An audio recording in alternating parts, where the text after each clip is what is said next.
हा विस्मरणात गेलेला गुळचिंचेचा प्रकार पाहतोय। त्याच्यासाठी मीठ घेतलं 1 चमचा, अर्धा चमचा काळं मीठ, 1 चमचा बडीशोप आणि पाव चमचा धणे, पाव चमचा जिरं आणि 2 दालचिनीचे तुकडे। आता याच्यासाठी आपण चिंच घेतली सपाट वाटी आणि त्याच्यासाठी भरून 1 वाटी गुळ घेतला आहे आपण। हे सगळं साहित्य घेतलं आहे। आता कुठलं साहित्य आपल्याला आधी मिक्सरला काढून घ्यायचं आहे, कारण हा उन्हाळ्यातला आजीच्या बटव्यातला हा एक जुना विस्मरणात गेलेला पदार्थ आहे। तर याच्यासाठी आधी आपण हे जे कोरडे मसाले जे घेतलेत ना, ते आपण आधी मिक्सरला काढून घेणार आहोत। ह्या पद्धतीने सगळं टाकून घ्यायचं आहे। हे बारीक मिक्सरला काढायचं, कारण काय की आधी मिक्सरला काढून घेतलं आणि नंतर ह्या पद्धतीने मिक्सरला असं छान बारीक वाटून घ्यायचं आहे। अशाच प्रकारे हे बघा, असं दरदर वाटलं गेलं पाहिजे। आधी गुळ चिंचेसोबत जर टाकलं ना तर मग ते बारीक होत नाही। तर मग गुळ आणि चिंचही मिक्सरला काढून घेतली। आता हे बघा ह्या पद्धतीने, आणि ती पावडर सगळी याच्यामध्ये एकत्र एकजीव केली।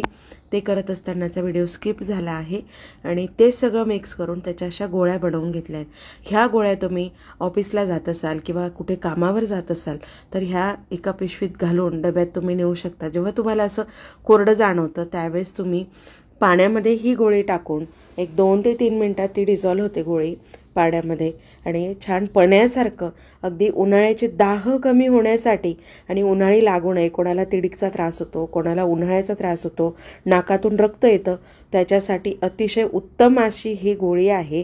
आणि हे असं पणं तयार करून तुम्ही हे पिऊ शकतात आणि रोज अशी पण तुम्ही ही एक गोळी खाऊ शकतात। अतिशय सुंदर अशा गोळ्या झालेल्या आहेत। गटागट येतं ते गटागट वेगळं असतं, आणि ही एक जे आहे तर ही अगदी जुन्यातली जुनी गोळी आहे की माझी आई आणि आजी जेव्हा घरातली मंडळी शेतात जायची त्यावेळेस अशा गोळ्या त्या करून द्यायच्या। तर मग ही गोळी जी आहे ही अगदी रामबाण आहे आणि जुन्या गोष्टी आता विस्मरणात गेल्या आहेत। म्हणून व्हिडिओ कसा वाटला, आवडला असेल तर जास्तीत जास्त लाईक करा, शेअर करा आणि चॅनलला सबस्क्राईब नक्की करा। तर अशा गोळ्या करून बरणी भरून तुम्ही स्टोअर करून ठेवू शकतात। अगदी 2 ते 3 महिने खराब होणार नाहीत। पूर्ण उन्हाळ्याभर तुम्ही या स्टोअर करून ठेवू शकता।